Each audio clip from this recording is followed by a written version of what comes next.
40 জনের জন্য ওষুধ দেয়, আপনি 250 লোকের জন্য তো ওষুধ দেয় না, কারেক্ট কিনা? তাহলে এটা আমরা শুনেছি, সাংবাদিকরাও শুনেছে, আমি সাংবাদিক সামনে থেকে নিয়ে আসবো, সব মিডিয়ার লোকও থাকবে সামনে থেকে, তারাও শুনবে যে কোথায় দুর্বলতাটা, কোন জায়গায় আমাদের আইনগুলো পরিবর্তন করতে হবে, সেইগুলো আমরা আপনাদের সবার সাথে উন্মুক্তভাবে আলোচনা করে সেই কথাগুলো বলার এখন আমার স্কোপ হয়েছে। আমি সংসদে গিয়ে বলতে পারবো যে আপনি 178 টাকায় ভ্যাট 15% দিয়া আপনি একটা মানুষকে 3 বেলা কিভাবে খাওয়াবেন, এটা চেঞ্জ করেন। এটা শুধু চাঁদপুরের জন্য না, সারা বাংলাদেশের জন্য।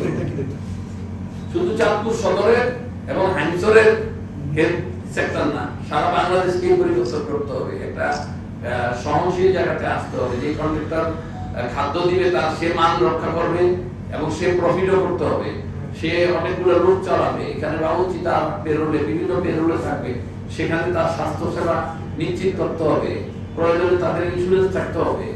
আমি আপনারা কিচেন দেখে আমি সত্যি অভিজ্ঞ যে আমরা টিভিতে দেখে যেভাবে বিভিন্ন হসপিটালের কিচেন দেখি ওরকম দুর্গন্ধযুক্ত না, এবং পরিবেশ ভালো, খাওয়ার মানটা আমি এখনই বলতে পারছি না যে আপনি খাওয়ার মান ভালো করেন, বেশি ভালো করেন, কারণ আপনি 178 টাকায় 175 টাকায় আপনি আর খাওয়ার মান কি করবেন? তারপরে মাংস দেখলাম সাইজ একেবারে ছোটতে তাও না।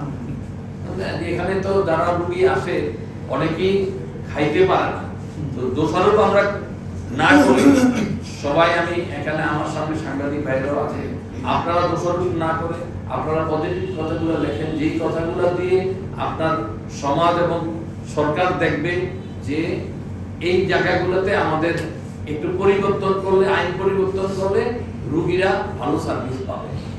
এই রুগীর খাওয়া তো আর আপনার ডাক্তাররা খায় না, রুগীর খাওয়া তো সাধারণ মানুষ খায় না।